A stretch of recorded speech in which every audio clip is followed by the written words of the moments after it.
So it was the beginning of the pandemic, and I was really upset because I felt like there was not much that we could do as medical students. And it wasn't like, the school's fault or anything, but they were conserving PPE at that time. And there just like wasn't room for us in the hospital. Like we would have just been taking up PPE. I also think that they were just like worried about us as students.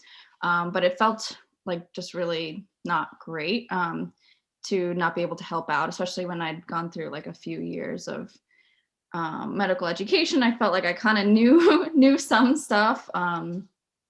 So I reached out to Dr. Cohen. He's an emergency department physician, and he had like precepted me, basically like supervised me during my first year. And I just asked him if he needed like help with anything. Even at the time, I was considering just like if he needed like babysitting help, because at that time, like there was physicians were doing a lot of overtime, and like even childcare had become a concern. So then he replied back a few weeks later that the emergency department could really use a hand with just like supervising and looking after the PPE in the emergency department.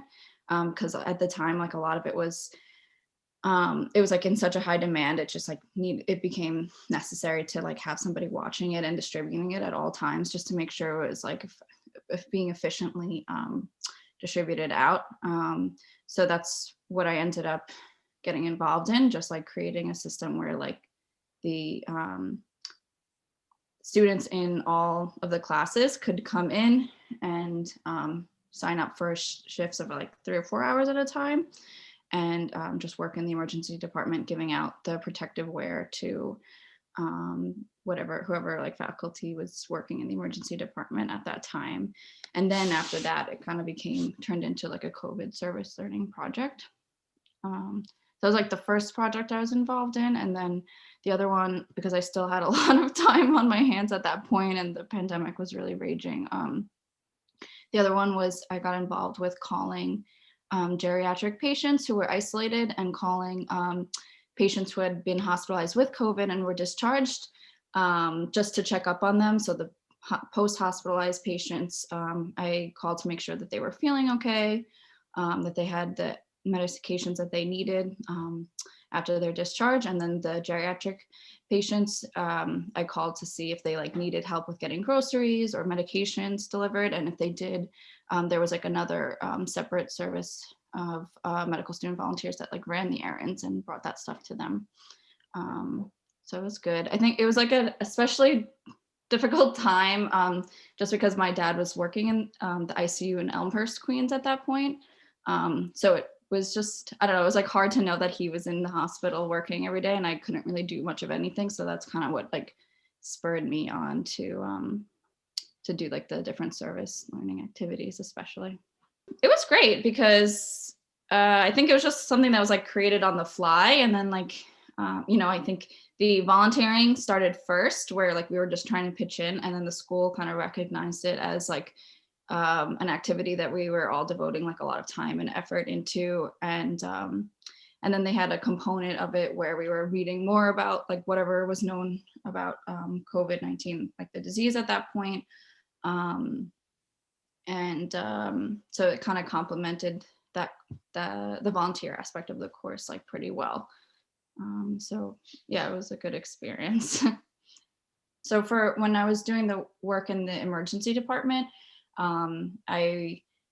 what the need was that there was a like supply room with personal protective wear, and it was really there wasn't enough manpower to look after it 24/7, and because the PPE was in like such short supply at that moment, that it was really important that when you were giving out an N95, that person, it wasn't to somebody who had already taken like 2 that day. Unfortunately at that point you had to like wear it for a few days at least, until it really got unusable. So it was really just an effort to be in the room, to like account for who was getting the N95s, who was getting goggles, and write down like the names of the people who came and took it. So it was just like, I think it was a job that could have been done by nursing staff, But since they were like so crucial and their services were so in demand, it made more sense for us as medical students to take over that job of like just overseeing who got this like protective wear that was in like such short supply. And then so we were able to create like a Google sign up sheet with shifts so that for a few months, like we almost had like 24/7 a student there, just like overseeing the supply room and handing out like the personal protective equipment to people that needed it. Yeah, hopefully that was a clear explanation. And then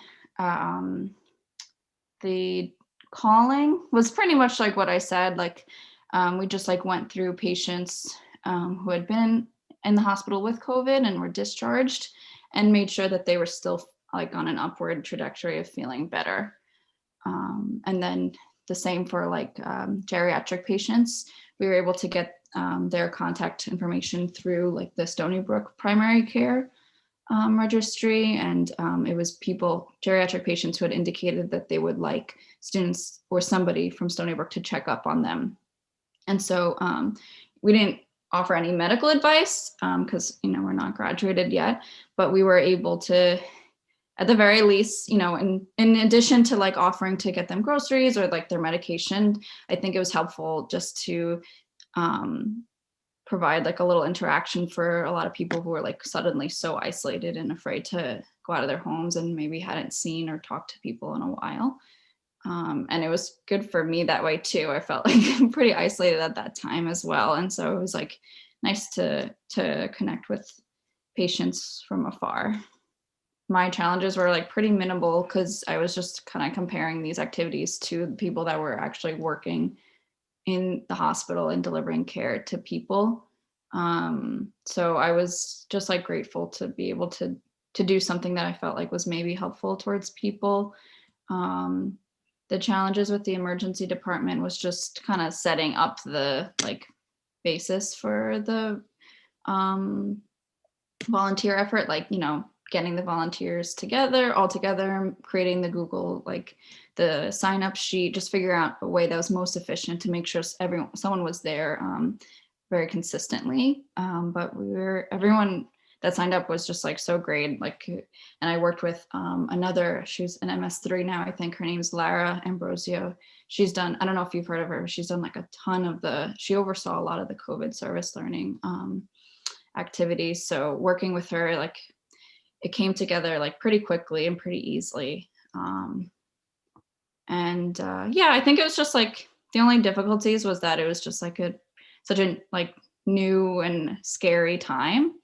But I think doing those things made me feel a little better about it because at least I was connecting with people again.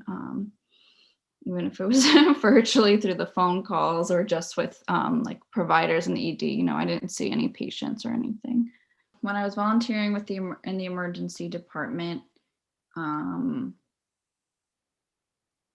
learned like, if I don't know, I think on a personal level, it was like a great experience because I was able to like flex my organizational muscles and try to get everyone on one page and like get something that was not existing before, like off the ground and running. But I also just like, I felt like just working with Dr. Cohen and Lara, like the like coordination that happened was, I don't know, it was really helpful to see how like if you're like working together as a team, you can get something done very quickly. That's like pretty much what I learned. I mean, the educational part of the COVID service learning, I think, I learned like valuable stuff about the way protective wear works and the virus itself. But I feel like the experiences of like working with other people towards a common goal was left more of like an impression with me. Yeah. The highlight was definitely reaching out to people during a time that was felt very like isolating and distant. So reaching out to and seeing the emergency department faculty, staff, like seeing them on a daily basis, talking to them, getting to hear what was going on. I think that was a great experience, because I felt like at least I was a little more connected and than I had been, just like sitting at home. And then reaching out to the patients that I called were all very like appreciative that we were reaching out. And I really just like some of them I would talk to for like quite a while. And they weren't my patients per se, but it was nice connecting in like just with another human during that time when we weren't really seeing anybody, weren't really doing anything. My opinion is great, and I think it like really reflects the way that like what I enjoy and what I really like about Stony Brook. They were able to like quickly create a course that reflected what students wanted to do at that time, which was just help in any way that was possible.